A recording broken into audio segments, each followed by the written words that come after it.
Desde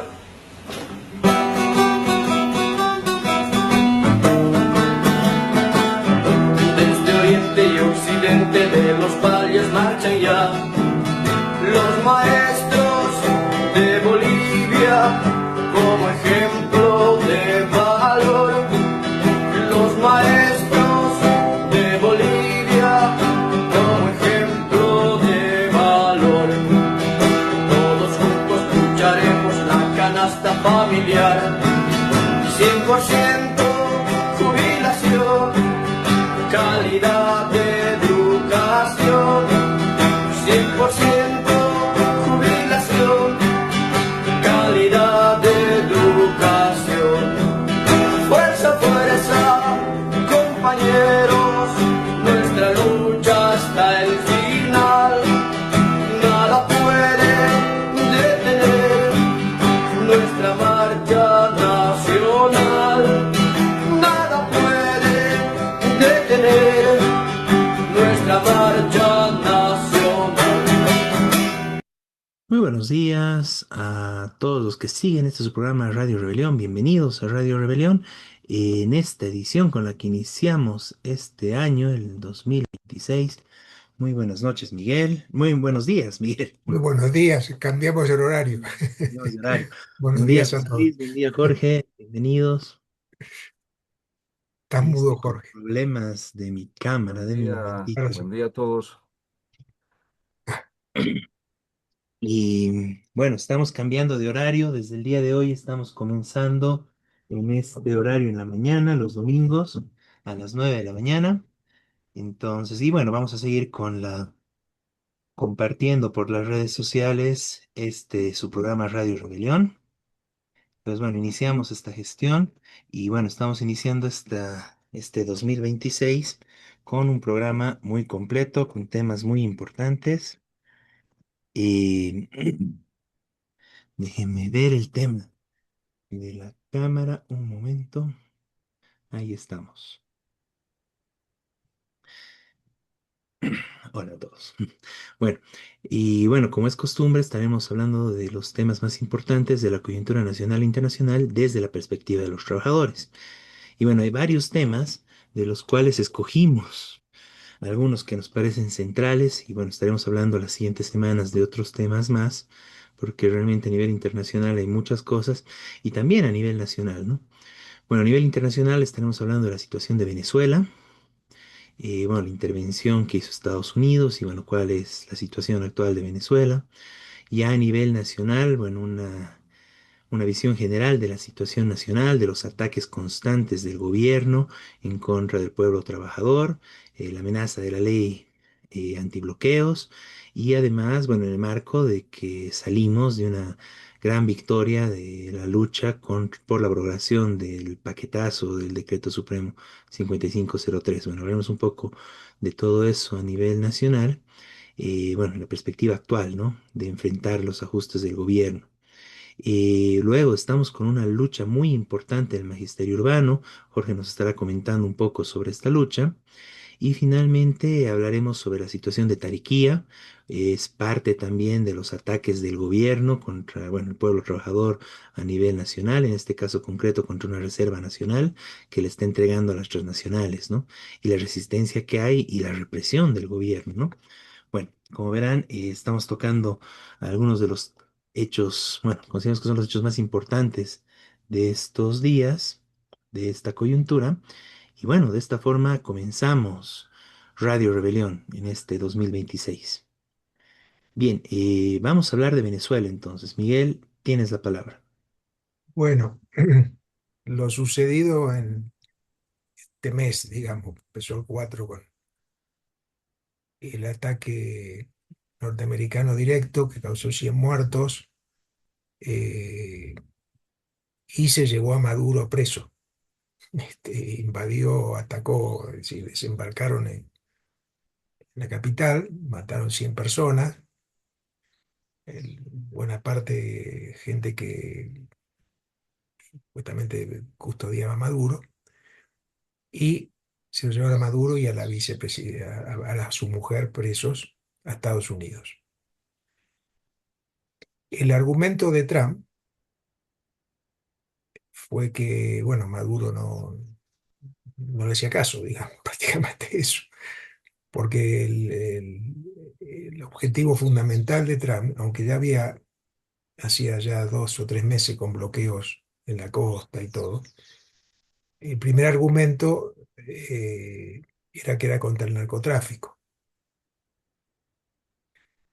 Eh, Atacaron barcos, también mataron más de 100 personas en la costa de Venezuela, supuestamente para combatir el narcotráfico.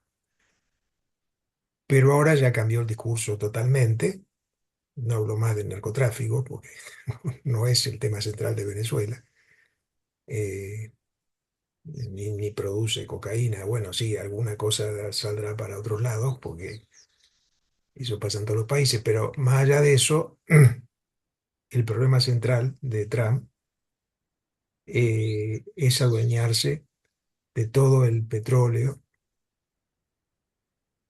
que produce Venezuela. Y llegó a decir cosas casi surrealistas, digamos, diciendo, el petróleo de Venezuela es nuestro, nosotros lo descubrimos, nosotros lo trabajamos, nosotros, Estados Unidos. En este momento, el petróleo se lo están llevando empresas transnacionales, eh, beneficiando poco al pueblo venezolano.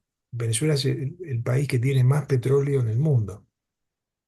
Se lo están llevando, pero el 60% se lo llevan los chinos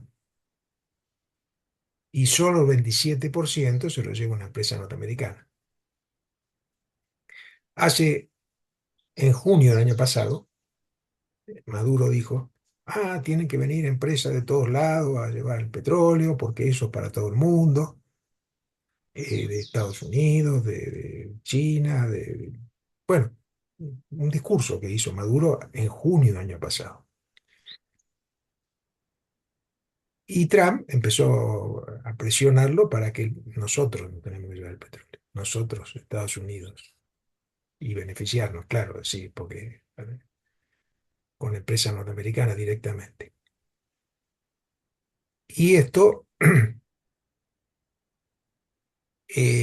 fue lo que ocasionó la invasión, es decir, este ataque, mejor dicho, porque no están ocupando Venezuela en este momento, pero sí se lo llevaron a Maduro preso. Los primeros días de este hecho terrible, Trump dijo, no, la vicepresidenta, es decir, actual presidenta, Delcy Rodríguez, es- va, va a hacer lo que nosotros decimos. Bueno, Delcy Rodríguez además al día siguiente le contesta diciendo, bueno, tenemos que hacer conversaciones de entendimiento con Estados Unidos, estando Maduro recién preso. Es decir, es surrealista, es decir, tenemos que entendernos. ¿Cómo entendernos? Sí, primero liberar al presidente. Bueno, todo esto provoca, por supuesto, todo tipo de interpretaciones. Algunos dicen están atacando al socialismo. Bueno, eso queremos aclarar, siempre lo hemos dicho, Venezuela no tiene nada que ver con el socialismo. Eh, Nunca fue socialista, aunque tenían el discurso, parecido al discurso que aquí en Bolivia, ¿no? Sí, el socialismo, no.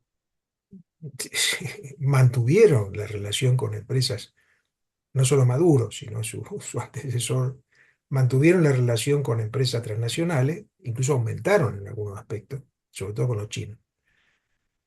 Eh, entonces no tuvo nunca nada que ver con el socialismo y en una situación de miseria del pueblo de Venezuela, entonces empezó a aparecer una oposición a Maduro, una oposición fuerte. El año pasado hubo elecciones y, bueno, tampoco se sabe bien. porque el Tribunal Electoral ocultó los resultados, pero todos los datos indicarían que ganó la oposición de derecha, pero ganó porque la gente, y además la izquierda que había roto con Maduro, o que nunca lo apoyó, digamos, uno de ellos, el Partido Socialista y Libertad, que es de la Unidad Internacional de Trabajadores, pero también, por ejemplo, el Partido Comunista había roto con Maduro. Y a todo eso lo proscribieron, no pueden presentarse, listo. Eh, y Maduro después hizo un fraude total, que supuestamente dijo que ganaron las elecciones. Bueno, esa polémica está desde hace casi un año, pero más allá de eso, la oposición de derecha trató de entenderse con Estados Unidos y sacarlo a Maduro para que lo pongan a ellos. Bueno, ¿qué pasó ahora? Estados Unidos interviene y prefiere entenderse con la nueva presidenta. Están negociando con la nueva presidenta. No está apoyando que se vayan todos los... Para nada. Está apoyando a la nueva presidenta. Bueno, eso es en relación a la intervención. Amenazó con atacar de vuelta si no cumplen lo que él dice, que se va a hacer petróleo. Eh, y como dije, la presidenta nueva dijo, sí, bueno, vamos a negociar, vamos a ver, qué sé yo. Aparentemente están llegando a acuerdo, que todavía no está eso del todo confirmado. Hay muchas contradicciones, obviamente, en Venezuela. Hubo protesta de la gente, bueno, distintas cosas. Ahora, el otro elemento que tenemos que ver es que esta intervención de Trump eh, en Venezuela es una amenaza a toda América Latina. En primer lugar, la región del Caribe. Amenazó con invadir Colombia, amenazó con invadir México, amenaza con invadir Cuba, si no cumplen su mandato, digamos.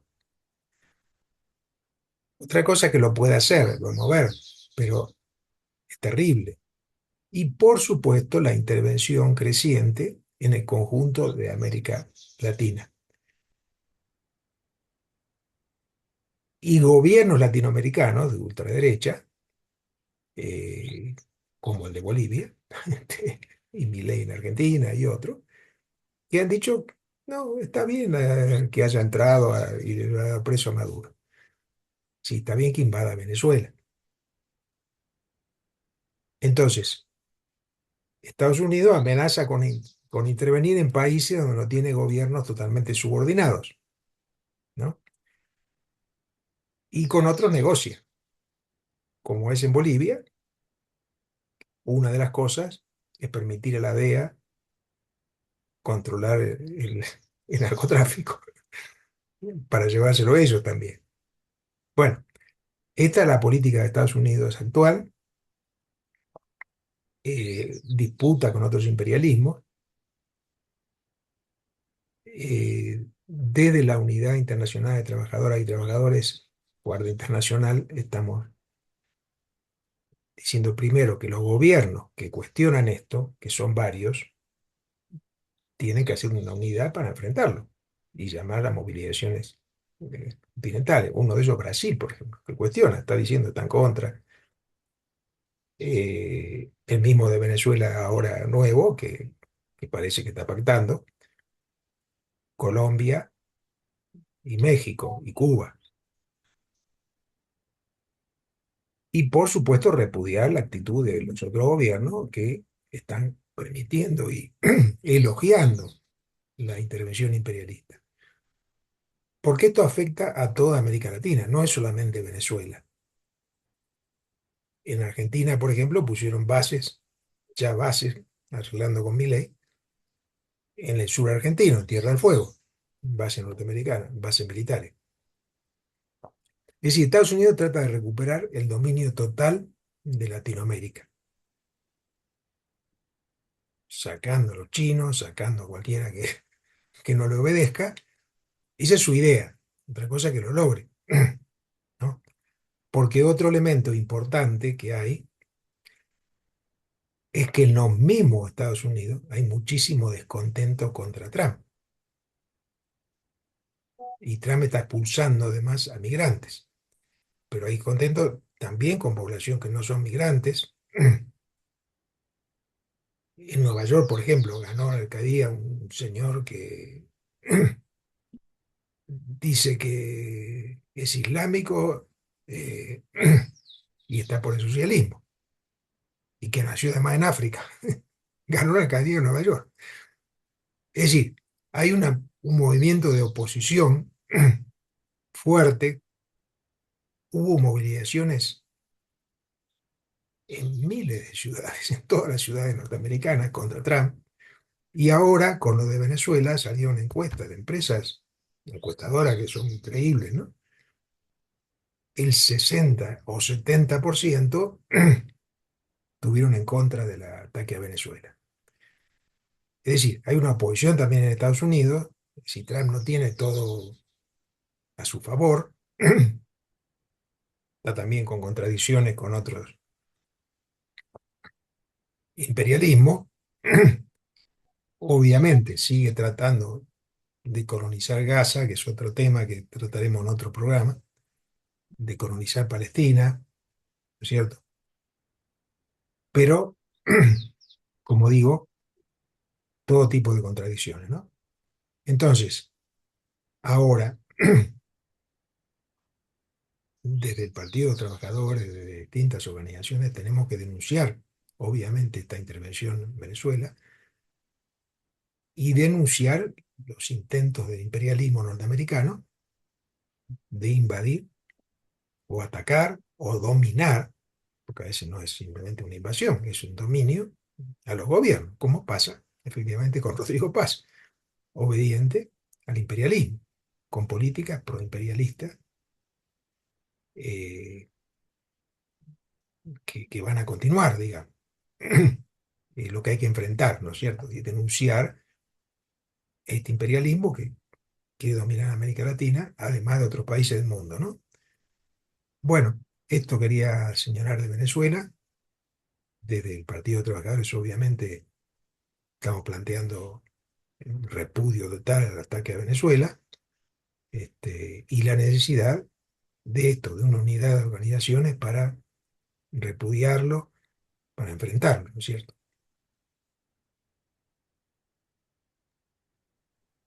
Muchas gracias, Miguel.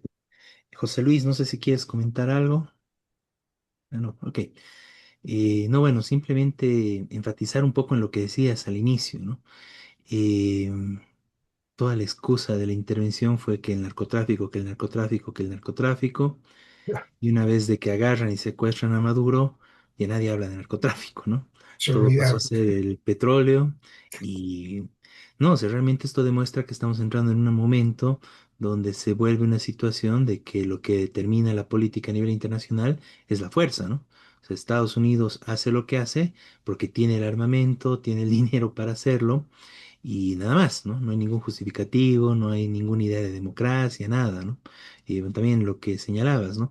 De la forma más burda, se burla de Corina Machado, que supuestamente tendría que haber sido a ella quien le entregue el poder y no, o sea, la ningunea, como una empleada la hace entrar a la Casa Blanca por la puerta de servicio, la señora se humilla, le da el premio Nobel de la Paz que recibió y no recibe nada, ¿no?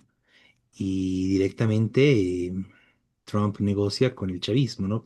O el madurismo, no sé, con, bueno, el gobierno de Venezuela, con la vicepresidenta, y ahí, o sea, no hay democracia, no hay nada, nada de discurso, ¿no? Es el garrote directo, queremos el petróleo, tenemos las armas y nos lo dan, ¿no?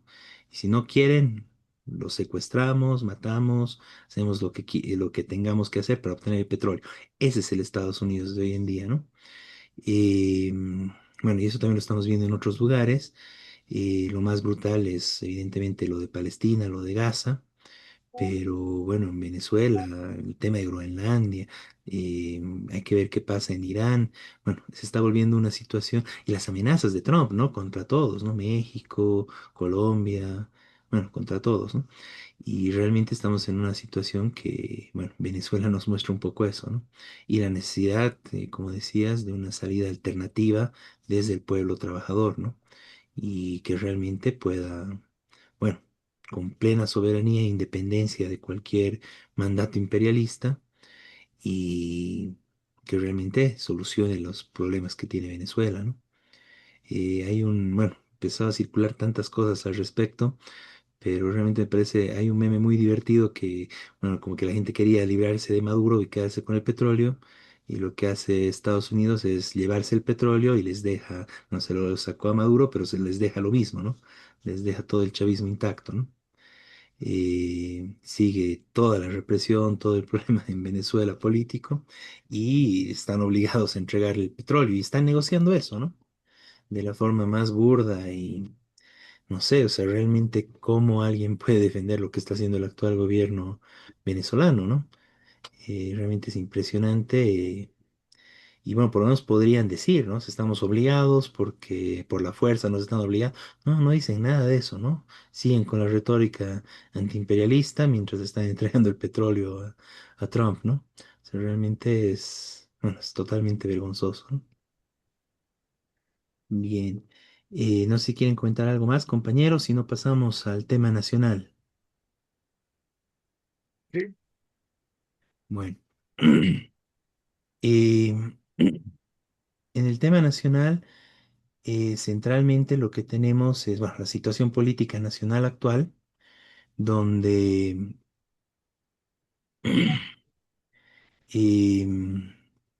un momento. Bien, bueno, la situación política actual donde el gobierno continúa su política de ataque contra el pueblo trabajador, pero es importante tomar en cuenta que el gobierno de paz, bueno, en realidad es un gobierno de coalición de toda la derecha que lo respalda Paz, ha sufrido una gran derrota, ¿no? La huelga general de la COP, que logró sumar a amplios sectores, logró la abrogación del Decreto Supremo 5503. Esa fue una gran victoria de los trabajadores del país, fue una gran derrota del gobierno también, y de esa forma estamos en la situación actual, ¿no? Bueno, si bien fue un gran triunfo, igual fue un triunfo parcial, ¿no? Porque el gobierno logró imponer el gasolinazo, ¿no? Pero fue un gran triunfo porque realmente aplazó y echó por la borda todo el plan que quería poner el gobierno a nombre de la inevitabilidad del gasolinazo, quería meter todo un paquetazo para endeudar el país, para vender nuestros recursos naturales, para abrir las puertas a las transnacionales, para entregar los recursos naturales en general a las transnacionales y empresas privadas, bueno, etcétera, ¿no? Entonces, bueno, se derrotó eso, pero el gobierno va a seguir intentando esto, ¿no? Y lo estamos viendo ahora, ¿no? Y es importante, digamos, contextualizar también el hecho de que el gasolinazo también se dio después de una amplia campaña donde durante años estuvieron diciendo, tanto en los medios como los distintos candidatos de los partidos bueno, del Estado, del régimen actual, eh, que era inevitable, ¿no? Que iba a haber el gasolinazo. Evo Morales decía, claro, yo ya lo quería hacer el 2010, ahora no van a tener que hacerlo, no les queda otra, yo ya lo hubiera hecho antes. Arce seguía con ese mismo discurso y toda la derecha al igual, ¿no? Tú, Tomás, Fredonia Medina, etcétera, ¿no? Entonces realmente todos nos bombardearon a todo el pueblo trabajador boliviano con la idea de que era inevitable el gasolinazo, algo que es totalmente falso, pero que ahora además tenemos que verlo como parte de la política del ajuste que quiere llevar adelante el gobierno de paz, el gobierno de toda esta coalición derechista, este gobierno de la unidad de derechas del país.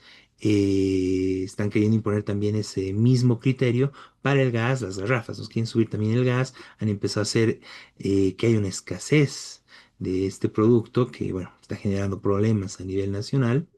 Están avanzando también con el incremento, además de las tarifas de electricidad, de agua. Entonces estamos viendo un ajuste general, ¿no? Que están imponiendo desde el Estado, ¿no? Y esto a lo que se suma a todo el incremento generalizado de precios, dado la devaluación de hecho que ya se arrastra hace tiempo de la moneda nacional y el gasolinazo, ¿no? El gasolinazo que significó prácticamente que todo casi se duplique de precio, ¿no? Entonces, bueno, esa es la política general del gobierno, pero no solo esto, ¿no? Sino que está avanzando, y uno de los hechos, bueno, de lo que hablaremos más adelante, la ofensiva brutal y la entrega de nuestros recursos naturales, de nuestra Reserva Nacional de Tariquía a las transnacionales, ¿no? Y eso lo está metiendo con todo el gobierno y reprimiendo a los que se oponen, ¿no? Tenemos este anuncio del gobierno de que se va a prestar 4.500 millones de dólares del BID. Está comprometiendo otros 7.000 millones de dólares de la CAF, tiene charlas y avances también con el FMI, quiere endeudarse, o sea, realmente en estos 2 meses que va de gobierno, está tratando de endeudarse lo mismo que el MAS se endeudó en 20 años, ¿no? O sea, realmente no quieren perder el tiempo, quieren rifarlo el país, quieren comprometer el futuro de Bolivia, así, lo más rápido posible, ¿no? Mientras la gente todavía está pensando, está viendo, tiene todavía ciertas dudas de lo del gobierno, ¿no? Pese a que, digamos, es un gobierno que tiene muy, muy poco respaldo, ¿no?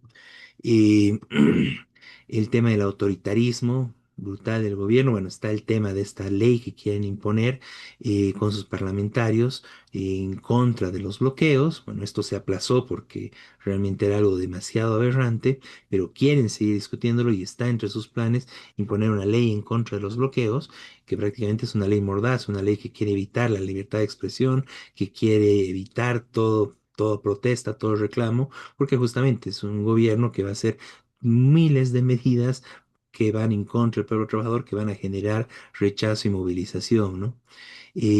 Como parte de su giro autoritario también está el tema, bueno, que está gobernando prácticamente con decretos, el decreto 5515 que autoriza que el gobierno, bueno, que Paz pueda gobernar desde el exterior, a distancia, con herramientas tecnológicas, como dicen, pero que incluso puede habilitar tranquilamente a que alguien se lo gobierne, ¿no? A nombre de herramientas tecnológicas, pero el hecho de que pueda estar además fuera del país, eh, quién sabe, negociando qué en el extranjero y todavía seguir gobernando, entonces, todavía seguir decidiendo los destinos del país, ¿no? Esto, bueno, vulnera la Constitución, anula totalmente la vicepresidencia, es parte de esta traición contra Lara por parte de Paz, que, bueno, Lara fue el que le permitió ganar las elecciones, el que lo llevó donde está, y bueno, Paz lo traiciona, lo bota y está viendo cómo eliminarlo y arrinconarlo y que, bueno, además con una campaña mediática brutal contra Lara, contando con sus medios de comunicación, ¿no? Medios que también le permiten ocultar escándalos como el asesinato, por ejemplo, de uno de sus colaboradores cercanos en Tarija, que fue muerto a tiros en plena calle, como es propio de los ajustes de cuentas de los narcos, ¿no? Bueno, no se habló mucho más de ese tema, tratando de taparlo, cuando es un hecho realmente gravísimo. Salta ahora, después de meses, el tema de una diputada derechista que estuvo con el partido de Camacho, estuvo también con el partido de Mesa, ahora está candidata a concejal. Bueno, tiene 32, metió 32 maletas al país, donde, bueno, hay una serie de informes, parece que había armas, drogas, muchos dólares, se vincula con el tema del Poder Judicial. Bueno, acá sigue todo el tema del narcotráfico, corrupción, tráfico de influencias. Al parecer los narcovínculos de Jaime Paz Zamora también continúan con el hijo Rodrigo Paz, ¿no? Bueno, estamos en un marco general, solo para mencionar algunos hechos del ajuste que quieren llevar adelante contra el pueblo trabajador y están apuntando a legalizar, bueno, y ya definir de una vez una devaluación inicial que va a continuar más adelante, continúa la amenaza de que de aquí a unos meses viene un nuevo gasolinazo, las privatizaciones que todo el rato están viendo y hablando de cómo hacerlo. Entonces, bueno, tenemos un panorama general de un gobierno que pese a haber sido derrotado, pese al poco respaldo que pueda tener a nivel nacional, más que respaldo lo que tiene es amplios sectores que están eh, viendo posicionarse, sin tener acciones directas contra el gobierno, dejando nomás actuar, que eso es lo que le permite todavía cierta estabilidad en el marco de que cada vez hay más sectores como la Central Obrera Boliviana y otros que se suman al repudio y el rechazo en general a lo que está haciendo este gobierno, ¿no? Entonces, frente a todos estos ataques, frente a todas estas medidas antipopulares de, bueno, hambreadoras, ¿no? Que buscan generar más pobreza en la población para que puedan tener mayores beneficios y para poder paliar la crisis para los ricos, para las transnacionales, para la oligarquía y una política además represiva, autoritaria. Bueno, frente a todo eso es muy importante y muy necesario que los trabajadores del país nos organicemos, nos unamos para dar y enfrentar estas medidas, ¿no? Es muy necesaria la más amplia unidad en la lucha, como se vio en la lucha que hubo por la abrogación del Decreto Supremo 5503, que se logró una gran movilización encabezada por la COP, pero que además sumó a distintos sectores, centralmente a los hermanos campesinos, compañeros, algunos transportistas, algunos gremiales también que se empezaban a sumar, además de los distintos sectores que aglutina la Central Obrera Boliviana. Y eso mostró que puede ser derrotado el gobierno, pueden ser derrotados sus planes. Esto se logró cuando el gobierno creía que podía hacer lo que le daba la gana. Bueno, finalmente se lo puso de rodillas, tuvo que abrogar, pese a que dijeron que no, y bueno, ahora está tratando de recomponerse y avanzar y continuar con un ajuste después de estar muy golpeado este gobierno, ¿no? Entonces, se puede derrotar y es muy interesante y muy importante para esto las experiencias que se obtuvieron de la anterior lucha. Centralmente la necesidad de mantener la unidad, fortalecerla, que haya discusiones mucho más amplias, dotarse de un plan de lucha y apuntar hacia la derrota de toda esta política autoritaria, vendepatria, entreguista, endeudante del gobierno y perfilarnos para una salida desde la perspectiva de los trabajadores. Entonces es muy importante mantener y plantear esta necesidad de unidad y fortalecer estos espacios de unidad como es la COP y los distintos espacios que se sumaron a esta lucha, ¿no? Bueno, eso de mi parte, compañeros, tienen la palabra si quieren complementar, ampliar algo. Sí, Bien. bueno, muy de acuerdo.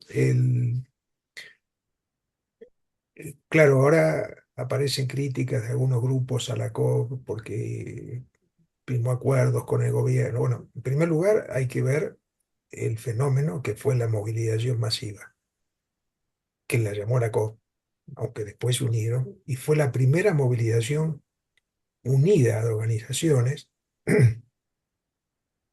que hubo desde hace 20 años, digamos, ¿no? Desde, bueno, cuando fue la rebelión del Alto y todo, que terminó cayendo el gobierno de esa época. Ahora, obviamente, se puede criticar, la COP firmó aceptando el gasolinazo, bueno, que ya venía, que era casi, que había acuerdo total.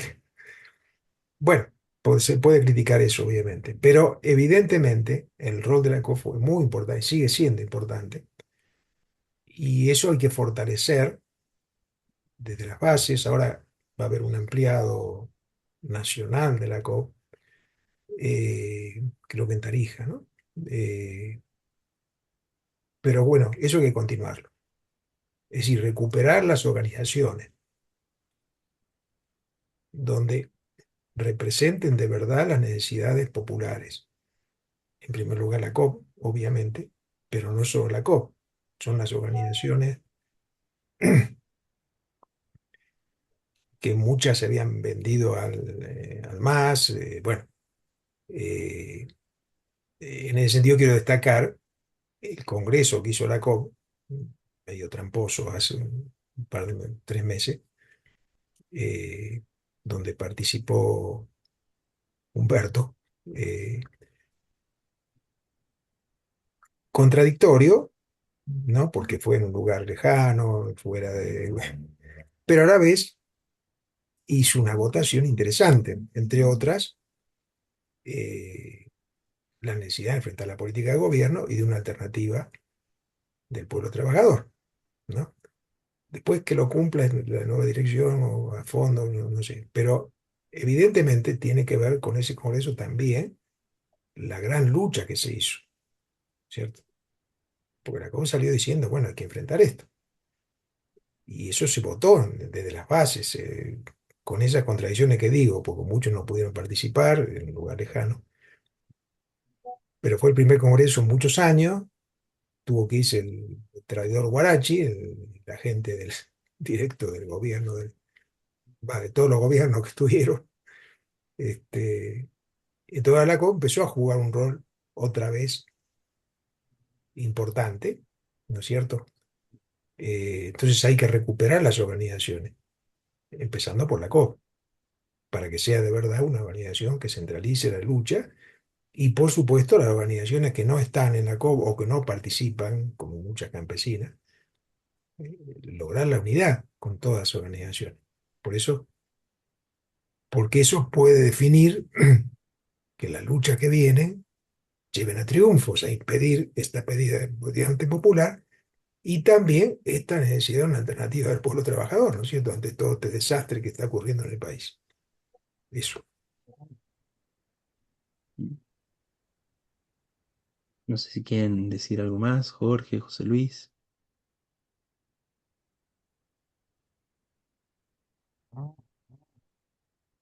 ¿No?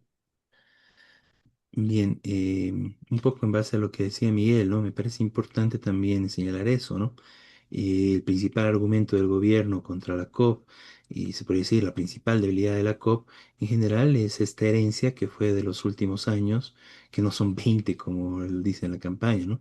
Fueron los últimos 5 o 6 años que fue un sometimiento al gobierno del MAS bajo el mandato de Huarachi, ¿no? Que realmente fue nefasto y debilitó tremendamente a la Central Obrera Boliviana, ¿no? Y que todavía sigue pasando factura todo ese proceso, ¿no? Porque a partir de eso es que, bueno, hay toda esa campaña del gobierno y que son traidores, que son vendidos, etcétera, ¿no?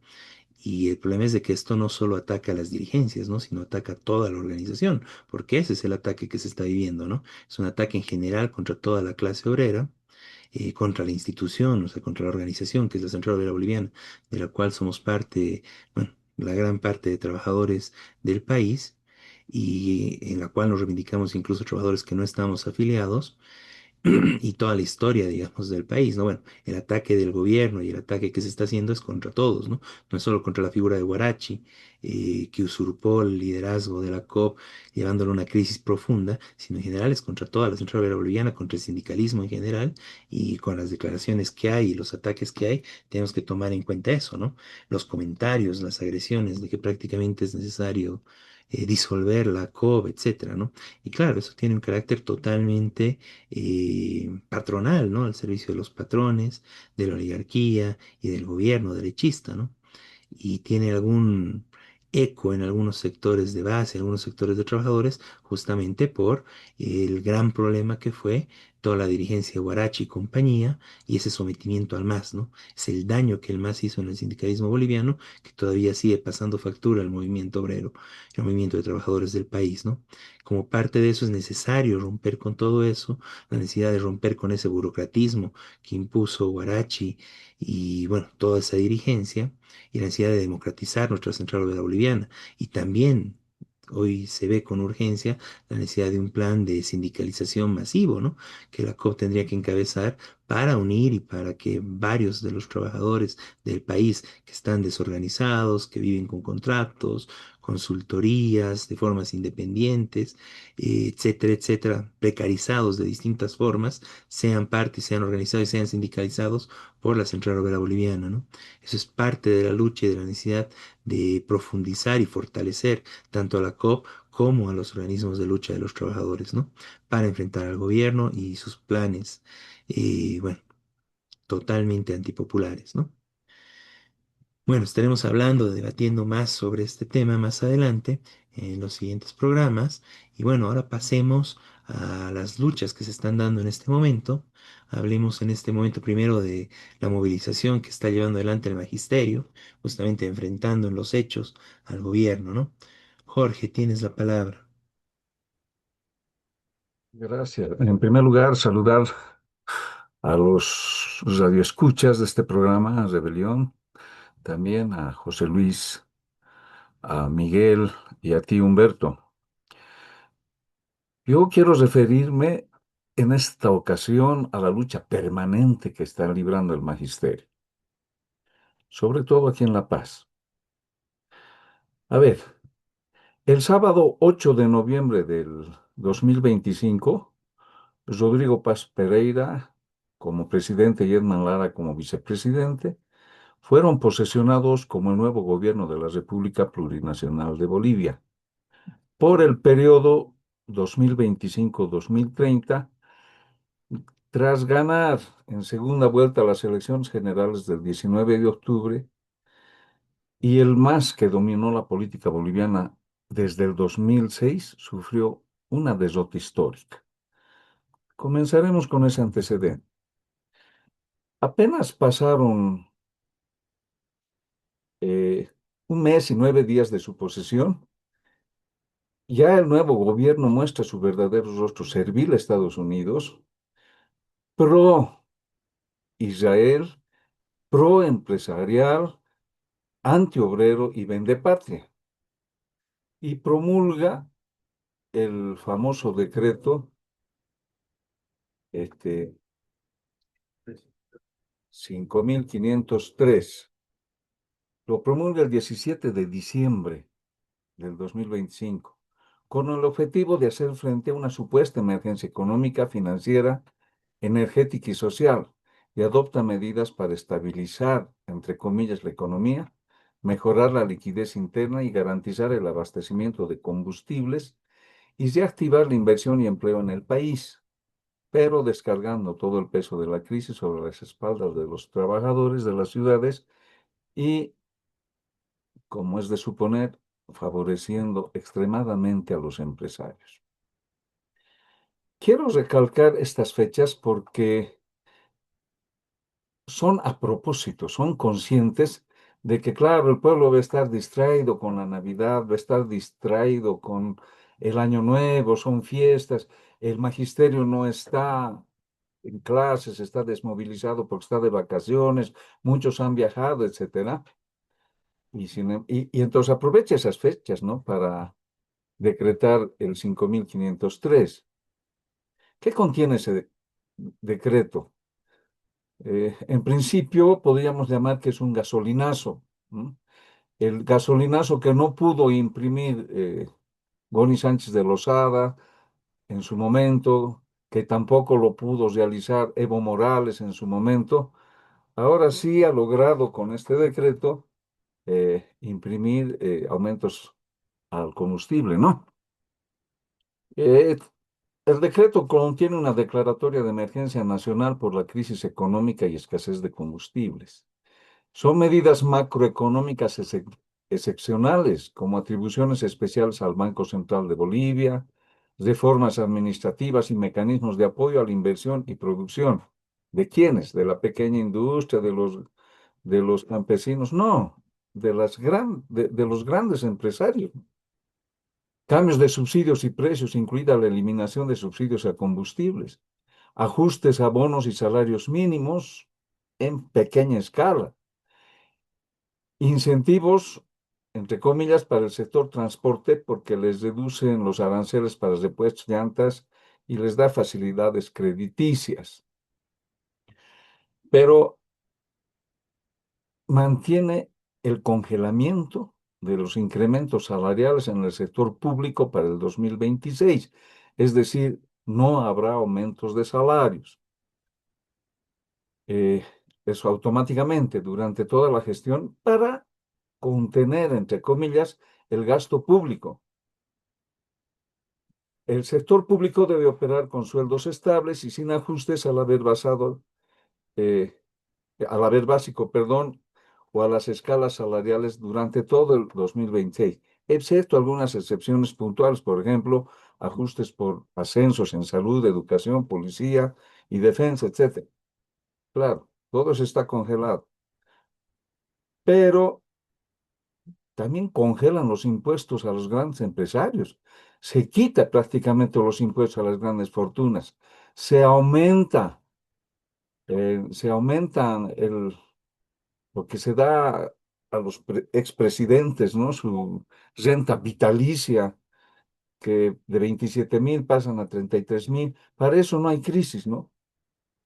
O sea, todo es en beneficio de la empresa y, y bueno, ese es el verdadero rostro de este gobierno. Bueno, pero a pesar de las fiestas que les dije, etcétera, el magisterio inmediatamente comienza a movilizarse y diariamente contra el referido decreto, con marchas en La Paz, incluyendo los días de Navidad, incluyendo el día de Año Nuevo, incluyendo incluso feriados de sábados y domingos.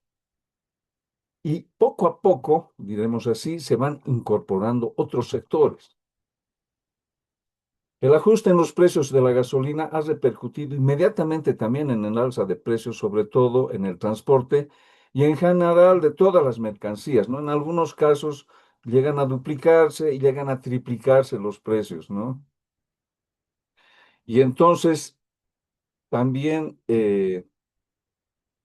este decreto mostraba riesgos para los derechos ambientales e indígenas porque introducía mecanismos como el Fast Track y el silencio administrativo positivo en procesos importantes. Los empresarios y el gobierno defendieron el decreto como una medida necesaria para reducir el déficit fiscal y estimular la inversión, con una propaganda que ya duraba años, como dices, ¿no, Beto? Han ido mediáticamente diciendo es necesario quitar la subvención, etcétera, ¿no? Y que esto no va a quedar aquí, ahora van a pretender también bajar la subvención al gas, porque ya están propagandizando de que hay mucho contrabando, ¿no? Que las garrafas en Perú cuestan 120 y que a ese precio debería ser la garrafita de gas, cuando cuesta 22,50 centavos. ¿Y para quién va a ser? Pues, ¿quiénes usan las gasafitas? La gente pobre, la gente que ni siquiera le ha llegado, eh, eh, digamos, el gas a domicilio, porque ni siquiera tiene domicilio propio y porque tienen que comprar para subsistir. Y mucha gente que vende, por ejemplo, comidita, ambulante, etcétera, usa garrafas. A esta gente le va a dañar, ¿no? Y va a ser otra alza del costo de vida, etcétera. Entonces, se vienen semanas de movilizaciones y diálogos para la abrogación de este decreto. Como les dije, empieza el magisterio, pero luego empiezan a seguir las centrales obreras departamentales, otros sectores, y así se generan, por ejemplo, la huelga general indefinida que plantean los mineros, se genera la gran marcha desde Calamarca, etcétera, ¿no? En resumen, este decreto supremo en Bolivia ha sido para enfrentar una crisis económica, pero enfrentarla desde el punto de vista de los empresarios, descargando la crisis sobre los pobres, digamos, ¿no? Y aplica reformas urgentes, entre comillas, que podían evitarse, pero no lo hacen porque eh, eso pretendía, se podría, digamos, considerando lo que deberían pagar por el oro los cooperativistas y las empresas que se llevan los lingotes hasta por contrabando, deberían no suprimirse los impuestos a las fortunas y deberían más bien aplicar impuestos a los bancos y a las grandes empresas eh, y al latifundio, ¿no? Al latifundio rata. Con eso se podía haber evitado, ¿no? Pero bueno, la hicieron a su modo y estas reformas fueron muy controversiales y finalmente se ha empezado a plantear la abrogación de este decreto. Al principio algunos decían que se deroguen algunos artículos, ¿no? Pero en realidad había que abrogar. Y aquí está la pulseta que se hizo con el gobierno, ¿no? O se abroga todo, porque derogar no servía casi de nada. Y ahí donde interviene la Central Obrera Boliviana, que como bien dijiste, renovó, Miguel, renovó su dirección en el 18º Congreso Nacional en Cobija Pando en octubre del 2025. Y otros sindicatos más se movilizaron de forma intensa para el rechazo del 5503. Hubo entonces huelgas generales, bloqueos de carreteras, marchas masivas en varias ciudades, incluyendo La Paz, Cochabamba, con la participación de mineros, trabajadores del transporte y otros sectores. Entonces la COP convoca a la gran marcha contra el decreto supremo bajo el lema Bolivia no se vende, por considerarlo perjudicial para la población y lesionador de derechos económicos y sociales. La Federación Sindical de Trabajos de Mineros también decreta su huelga general indefinida, exigiendo, entre otros puntos, la abrogación del decreto económico y la renuncia del gobierno si no se atienden las demandas. La marcha ha partido el 3 de enero del 2026 desde Calamarca, una localidad en la carretera La Paz-Oruro, rumbo a la ciudad de La Paz. La movilización duró 3 días con una caminata de decenas de kilómetros desde Calamarca. Los maestros y los marchistas sumaron diversos sectores sociales, como campesinos, mineros y otros, y aumentaron su número conforme avanzaban. Se calcula que más de 100.000 marchistas llegaron a La Paz, unos dicen hasta 130.000, y genera un gran despliegue de manifestaciones en la sede de gobierno que se convirtió en uno de los episodios más visibles de la protesta social contra el decreto 5503. Las protestas a veces derivaron en enfrentamientos con la policía, con reportes de heridos y detenidos durante marchas cerca de la Plaza Murillo. Ese lunes que arribó, incluso los manifestantes tuvieron que sacar las calaminas que protegen la entrada a las bóvedas que está entubando, está sanando, digamos, la alcaldía, porque tuvieron que servir de escudos por el granizo de bombas lacrimógenas, diremos así, que lanzaban los policías, incluso se dice que lanzaron balines, etcétera, ¿no? Entonces sirvieron de escudos y el alcalde obviamente protestó, recibe la paz con los brazos abiertos a todos, pero no hagan daño a las calaminas, ¿no? Hipócritamente abre los brazos a los marchistas, pero después le echa palo, porque imagínense que un cachorro de dinamita entrara a la bóveda, ¿cuántos mataría? Estaban trabajando abajo. Oiga, ya nos creen criminales, ¿no? Ya nos creen, eso está mal, ¿no? Y empieza a infundir miedo y de ahí también empiezan a derivar, están prohibidas las protestas, están prohibidas los dinamitazos, están prohibidas los bloqueos, estarán prohibidas las marchas y como el magisterio siempre bloquea, tiene su bloqueo de las 1000 esquinas, etcétera, todo va a ser penado de 2 años a 6 años y hasta 20 años en ciertos casos de gravedad. Pero el magisterio urbano, sindicatos de profesores urbanos, también rechaza el congelamiento salarial. Lo rechazó en el 5503, pero hasta ahora sigue congelado el salario, ¿no? Y entonces mantiene sus propias movilizaciones y critica el acuerdo que se hizo entre la COP y el gobierno ese domingo, que también tuvo algo espectacular. El domingo que se firma el acuerdo con el gobierno, que los esperaba días antes siempre en la Casa Grande del Pueblo, que es el Palacio de los Empresarios, tuvo que subir al alto, a la sede de Tupac Katari, ahí en un mercado campesino.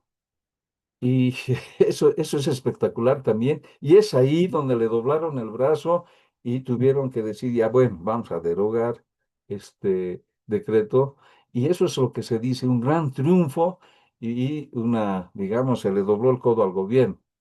Pero solo un gran triunfo nominal. Ya no hay el decreto 5503, pero este está siendo sustituido por otros decretos que están profundizando la crisis en muchos casos y se está vengando y está haciendo gemir a muchos sectores porque sigue descargando la crisis y ahora penalizando las protestas, etcétera, sobre los trabajadores.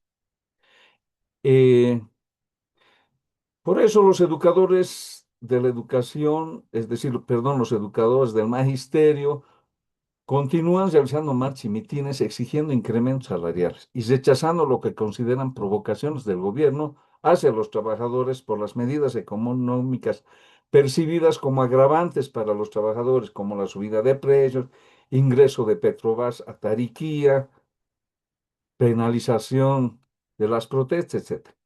Y el presidente Rodrigo Paz, por su parte, ha criticado fuertemente a los líderes sindicales, ha anunciado que los aportes sindicales serán voluntarios en lugar de obligatorios como es hasta ahora, y ha acusado a dirigentes de percibir salarios muy altos en un discurso que aumentó la tensión con los sindicatos. Se llenan la boca los del gobierno indicando de que son 20 años, que nadie ha luchado, que no han bloqueado contra la corrupción, etcétera. Y él estaba pagado para que haga una oposición contra la corrupción. Él ha sido senador. ¿Y qué ha hecho? Tenía sueldo para protestar, tampoco ha protestado. ¿Y qué ha hecho en Tarija cuando ha sido alcalde? Ha sido corrupto también, por hacer un puente inconcluso que ha costado más de lo que debía y no hay rendición de cuentas al respecto. Entonces, ¿cómo va a hablar de orejas un burro? Yo creo que también hay que responder en la misma medida toda la corrupción que hizo y también hay que investigar lo que ha hecho en la alcaldía de Tarija y hay que investigar cómo ellos, teniendo salarios, y estaba él en el frente opositor, no hicieron nada contra la corrupción que ahora acusan.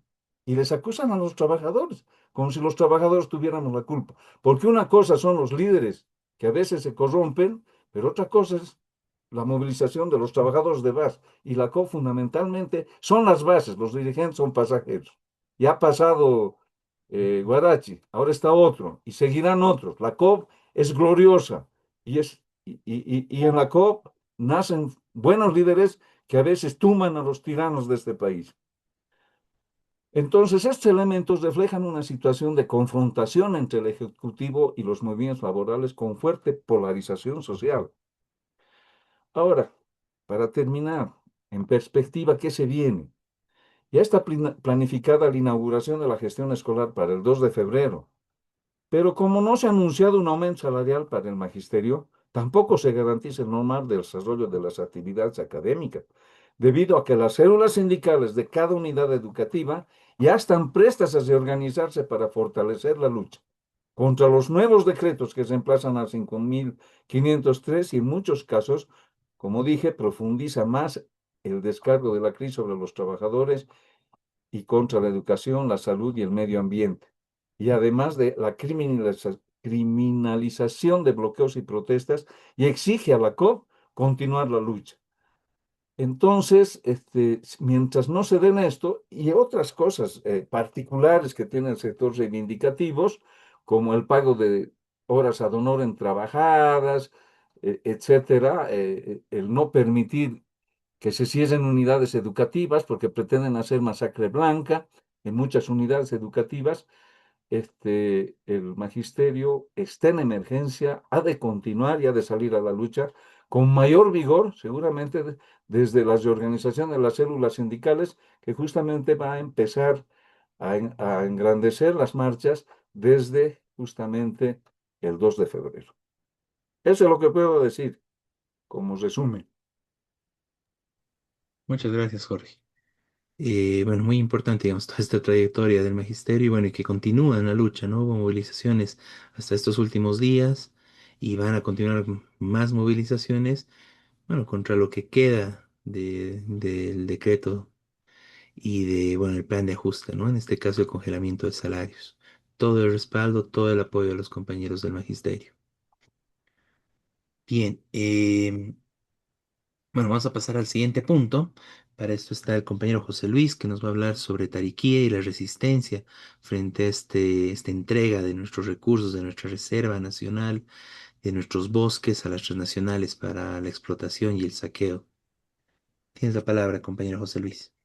Gracias, Beto. Gracias, Miguel. Gracias también a Jorge, siempre grato El próximo año, Jorge, vamos a celebrar nuestros 40 años de conocimiento, ¿ah? El 87 nos conocimos en el Congreso, en el primer Congreso de Auxiliares de Docencia. Y es grato seguirlo viendo en esta senda, pues, de lucha por nuestros pueblos. A ver, ¿qué está pasando en Tariquía? Cuestiones muy graves, y no solo de ahora.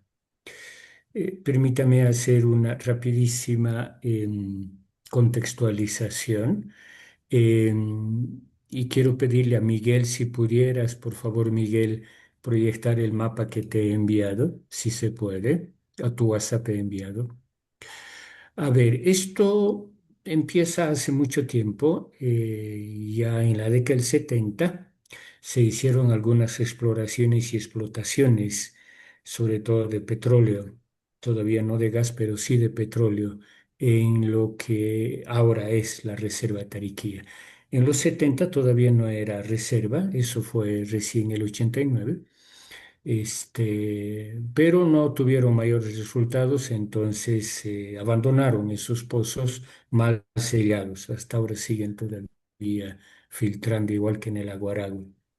Esto reempieza, diríamos, en el 2015, exactamente en el primer semestre del 2015 y con mayor intensidad en mayo del 2015, cuando el gobierno de Evo Morales aprueba el famosísimo, tristemente célebre, diríamos, decreto 2366, por el cual se autoriza a YPFB, y más en concreto a YPFB Chaco, a hacer explotación petrolera en todo el territorio nacional.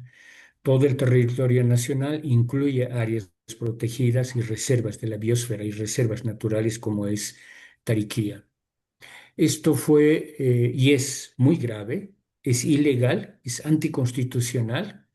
Hay un capítulo específico en la Constitución sobre áreas protegidas y en el que se dice específicamente que no se debe hacer actividad extractiva en las gracias, Miguel. Ese es el mapa de Tariquía, lo vamos a explicar enseguida. Entonces, el decreto 2366 de mayo del 2015, que reitero, autoriza a hacer exploración y explotación petrolera en todo el territorio nacional, incluido áreas protegidas, lo cual, insisto una vez más, es ilegal, es anticonstitucional, es inconstitucional, porque la propia Constitución, no solo la ley del medio ambiente, la propia Constitución prohíbe hacer actividad extractiva en áreas protegidas. Por eso es, pues, precisamente área protegida. Pero el gobierno de Evo Morales el 2015 aprueba. Entonces, esto obviamente genera la alarma de la población, de las comunidades, no son muchas. Toda la reserva de Tariquía tiene entre 3.000 a 4.000 habitantes, no más, aproximadamente 10 comunidades. Digo aproximadamente porque hay comunidades que están en el límite de la reserva y lo que ya está fuera de la reserva, ¿no? Pero obviamente este decreto del 2366 de mayo del 2015 genera las alarmas en la gente de Tariquía. El 2018, como eso sí está en el mapa, cuando lo vean ya el video como tal, van a poder hacer zoom y van a poder ver las fechas de aprobación de los decretos, pero básicamente es el 2018 que se aprueban las autorizaciones para hacer exploración y explotación petrolera.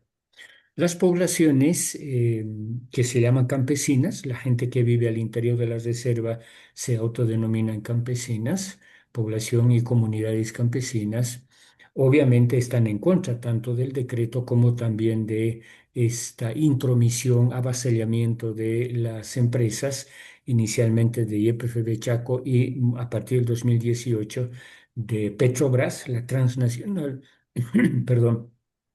La transnacional Petrobras es la que obtiene la mayor cantidad de contratos para operar en la reserva de Tariquía. La población entonces se moviliza el 2017, abril del 2017, hace una primera marcha rechazando la intromisión, el avasallamiento, la invasión de las petroleras en perdón, en Tariquía. Es obvio que el gobierno de Evo Morales no hace caso en modo alguno a esta heroica movilización, a esta marcha, perdón, que duró 4 días, y continuó con la exploración y explotación petrolera.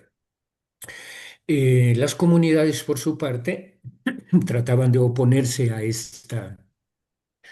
esta intromisión de las petroleras e hicieron el 2019 una larguísima y heroica vigilia, así llaman al bloqueo en Tariquía, vigilia, para tratar de impedir que Petrobras ingrese ya con su permiso, con su contrato, que reitero, había obtenido el 2018.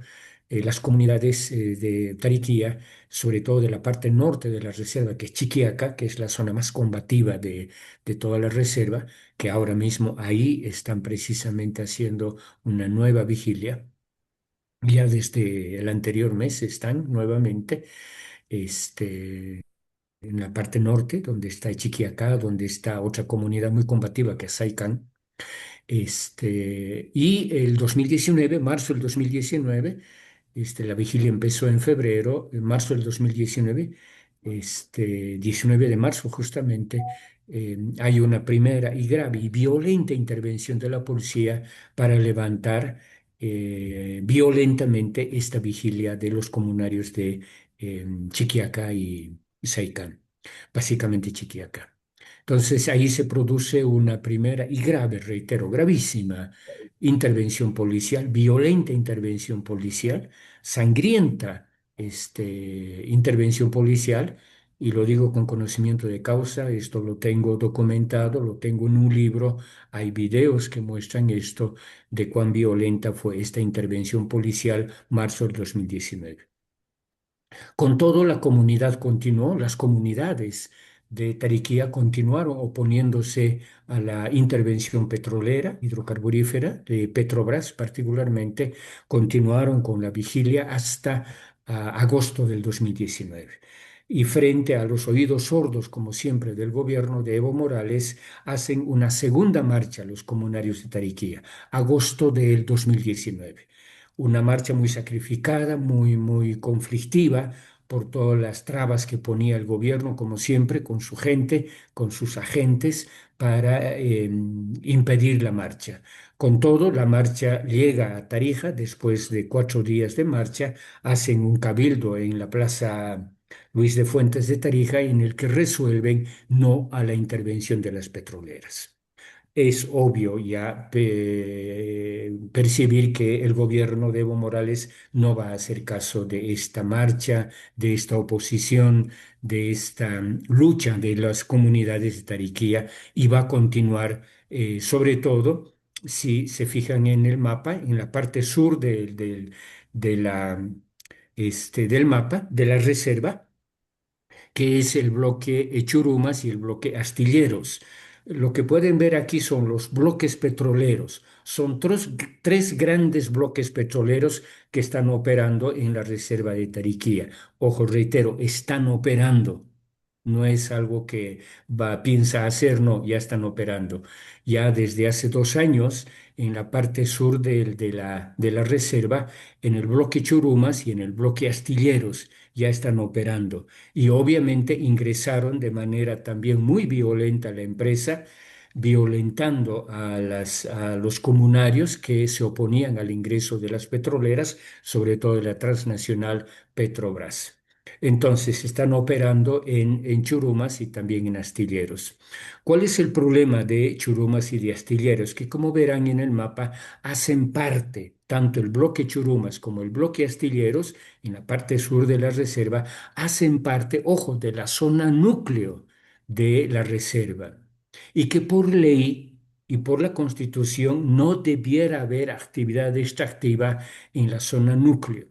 Entonces, ¿qué ha hecho el gobierno tramposo de Evo Morales? El 2014 ya ha modificado inconsultamente esta reserva, esta zonificación de la reserva.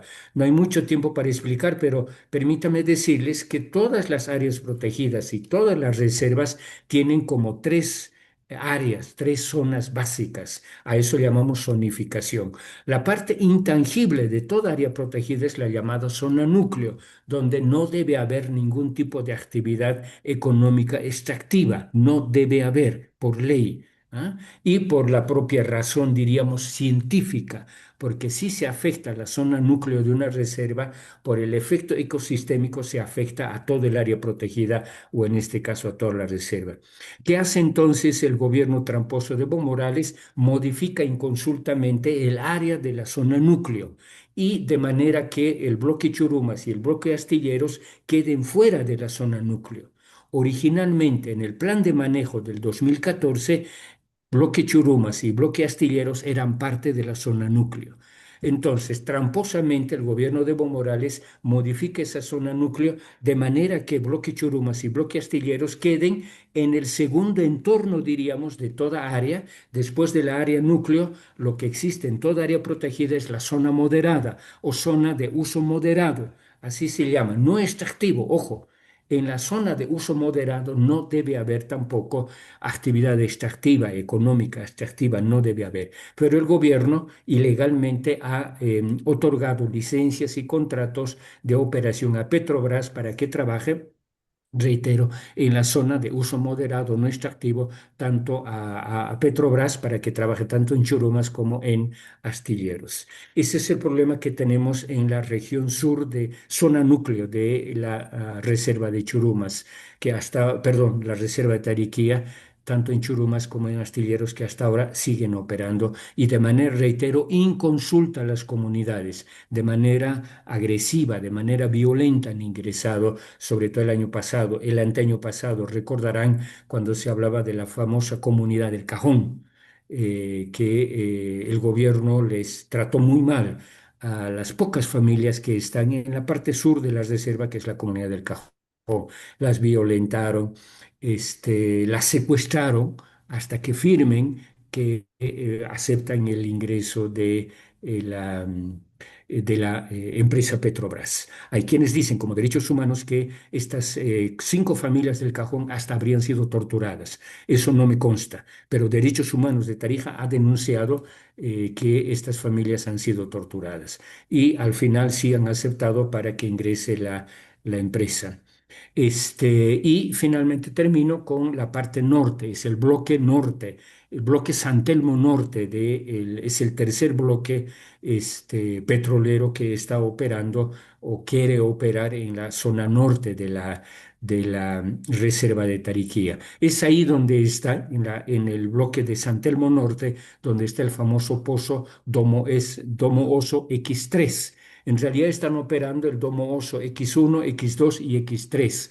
El gobierno dice que estos tres pozos y sobre todo el más importante que es el Domo Oso X3, reitero, en la parte norte de la reserva, justamente en Saicán, ahí cerca a Chiquiaca, que está fuera de la reserva, lo cual en términos geográficos es verdad. Está entre 1,5 kilómetros fuera de la reserva, en la zona de uso moderado, diríamos así, ¿no? Pero ¿cuál es el problema? Que está en la parte norte. ¿Y cuál es la importancia, cuál es la característica de la parte norte de la reserva de Tariquía? Que son fuentes de agua. Ojo. Toda esta zona norte de la reserva de Tariquía son fuentes de agua, son acuíferos, hermanos y hermanas, son zonas estratégicas. Además que toda la reserva en realidad es parte del bosque tucumano boliviano, el único bosque yungueño de todo el sur del país, bosque húmedo además, es decir, fuente de agua. Si afectamos, si deforestamos esta zona tan estratégica, ojo, no solo Tarija, todo el sur del país se va a quedar sin agua. De hecho, y ustedes conocen, gran parte del Chaco ya sufre una crónica situación de estrés hídrico, de escasez de agua. Si continúa la exploración y explotación petrolera en la reserva de Tariquía, va a haber una sequía gigantesca, descomunal. Entonces, ¿cuál es el problema específico de explorar el pozo Domo X3, Domo Oso X3, que la exploración va a afectar severamente las fuentes de agua de la zona norte de la reserva, que obvio por efecto ecosistémico discurren por toda la reserva. Salinas, Chiquiacá, perdón, la propia comunidad de Tariquía, este, y Acherales, etcétera, etcétera. Es decir, va a ser afectada toda la reserva. Y lo último es importante decir, ¿por qué decimos que va a afectar una exploración petrolera? ¿Cómo afecta? Porque cuando se hace una perforación de los pozos, estos pozos son profundos, 2.000, 3.000, 4.000 metros de profundidad. Por tanto, se afecta las aguas subterráneas, las venas de agua, tanto las venas de agua superficiales, los ríos, como también las aguas subterráneas. Y eso es muy grave porque las aguas subterráneas, ustedes saben, no se puede reponer. Una vez que se agotan totalmente. Entonces, uno, ya en la sola perforación se contamina el aire, se contamina el agua, se contamina los suelos, pero sobre todo se contamina el agua. Y lo segundo, grave, muy grave, de la perforación, luego de la exploración, además de la sísmica y de la explotación, es que toda explotación petrolera hidrocarburífera, ya sea de gas o de petróleo, supone un uso ingente de agua, tanto o más que la minería, hermanos y hermanas. Entonces van a dejar sin agua a todo el Valle Central de Tarija y en consecuencia ecosistémica a todo el sur del país. Por estas razones, y hay otras muchas, que la población de Tariquía y luego de Tarija se opone al ingreso de las petroleras. No es entonces por algún interés mezquino, sino porque en verdad pone en riesgo la vida misma de la gente, tanto de Tariquía como de todo el Valle Central de Tarija, no solo del río de Tarija, sino de todas las vertientes de agua que supone la reserva de Tariquía. Y decía lo último, pero permítanme una especie de yapa, y es que el gobierno y ahí las empresas Petrobras y EPFB Chaco no solamente ingresan de manera violenta al área de la reserva, a estos bloques petroleros, sino lo más grave, hermanos y hermanas, es que ya desde el año pasado el gobierno y la empresa Petrobras está penalizando la defensa de la reserva de Tariquía, está criminalizando la defensa de la reserva, la defensa de un área protegida. El año pasado, no, ya el 2024, julio del 2024, el gobierno y Petrobras han enjuiciado. La figura jurídica exacta, hermanos y hermanos, es imputación penal. Eso quiere decir que si el juez determina la culpabilidad de los acusados, estos, los comunarios defensores, pueden terminar en la cárcel. Entonces, eso está demasiado grave, porque ¿cómo es posible, en qué lógica puede caber que defender el territorio sea considerado un delito?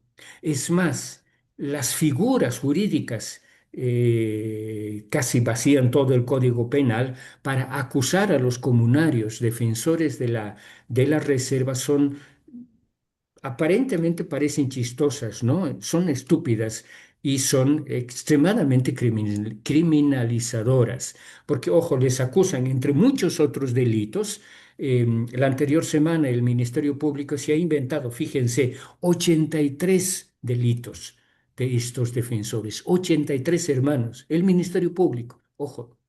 ¿Cuáles son las principales acusaciones a los defensores? Uno, asociación delictuosa, fíjense, les tratan como vulgares criminales, asociación delictuosa.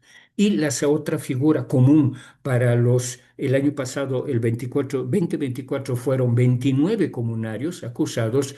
La otra acusación es instigación a delinquir.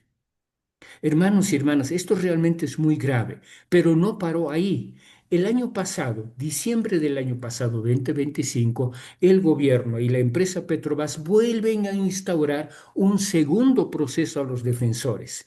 Ya no cierto a los 29, sino a 17, en realidad 16 comunarios más a un concejal de Entre Ríos, con las mismas figuras de entorpecer el trabajo, entorpecer el derecho al trabajo, disque de la empresa Petrobras. Fíjense esta semejante aberración, que ahora resulta que la víctima es una empresa transnacional. y los, entre comillas, delincuentes serían los defensores de la reserva, ¿no? Actualmente, ahora, estos días, están siendo acusados muchos de los defensores doblemente por el solo delito, entre comillas, de defender la reserva. Y nuevamente acusados por acusación, por asociación delictuosa y también por instigación a delinquir. Entonces, estamos frente a una situación realmente muy grave. Ustedes han comentado, perdón, varias de las acusaciones que se hacen a los que hicieron el paro, la huelga, el bloqueo para derrotar el decreto 5503, pero yo diría que Tariquía sintetiza de la manera más cruel posible, inhumana, todas estas figuras de criminalizar la defensa, de criminalizar la protección de la reserva de Tariquía y obviamente de dejar de limpiar el terreno para que las empresas petroleras continúen operando, saqueando nuestros recursos y contaminando el agua y contaminando la vida. Estamos frente a esta situación.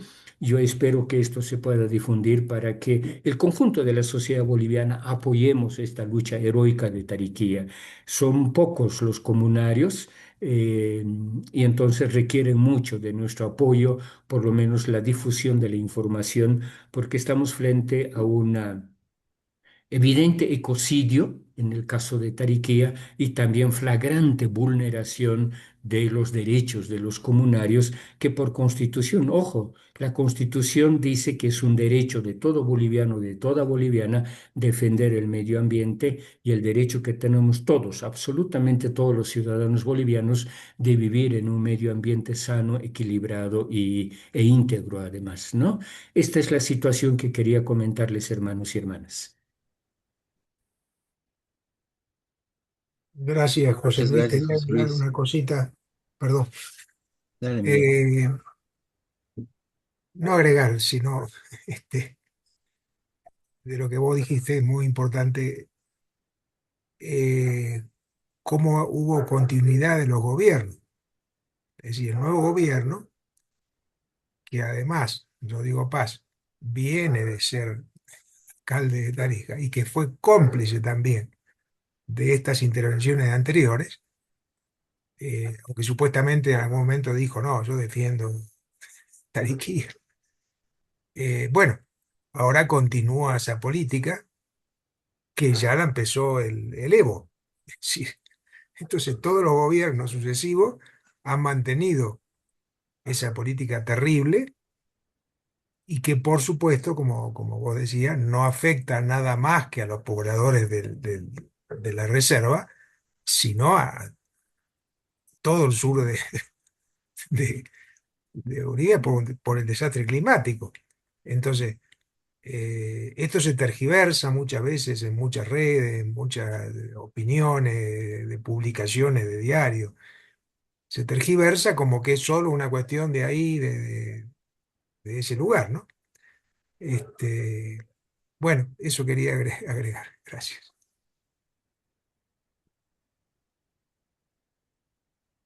Perdón, Beto, estás mudo. Cierto, gracias. No sé si quieres añadir algo, Jorge, tal vez. Sí, yo quiero decir que también aquí se está luchando, ¿no? Hay muchas organizaciones que han formado un frente de defensa, ¿no? Por el medio ambiente y también han sacado un pronunciamiento, ¿no? No solamente en favor de la defensa de Tariquía, sino en contra de todo lo que causa aquí, digamos, la pérdida de nuestros bosques, de nuestros ríos, etcétera, ¿no? Y se han pronunciado específicamente también sobre Tariquía.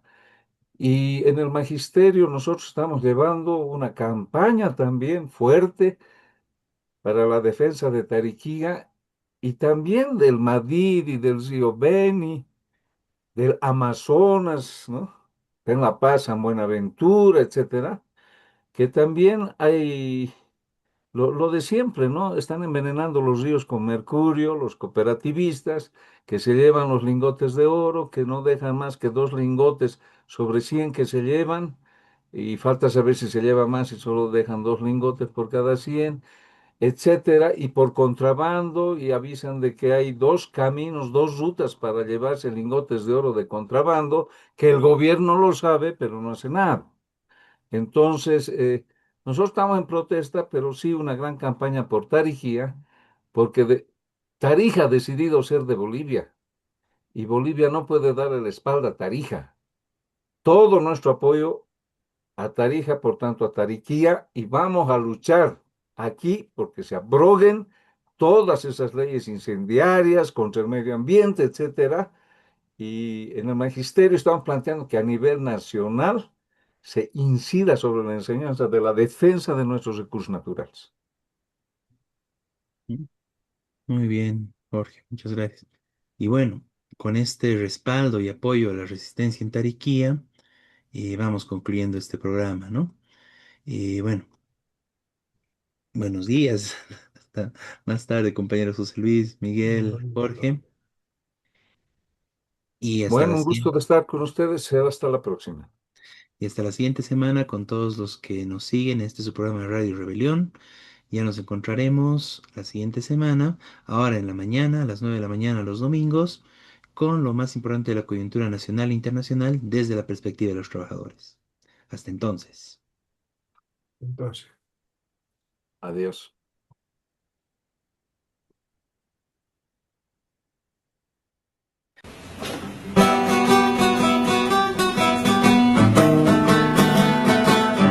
Desde oriente y occidente de los valles marchan ya los maestros de Bolivia como ejemplo de valor. Los maestros de Bolivia como ejemplo de valor. Todos juntos lucharemos la canasta familiar. 100% jubilación, calidad de educación, 100%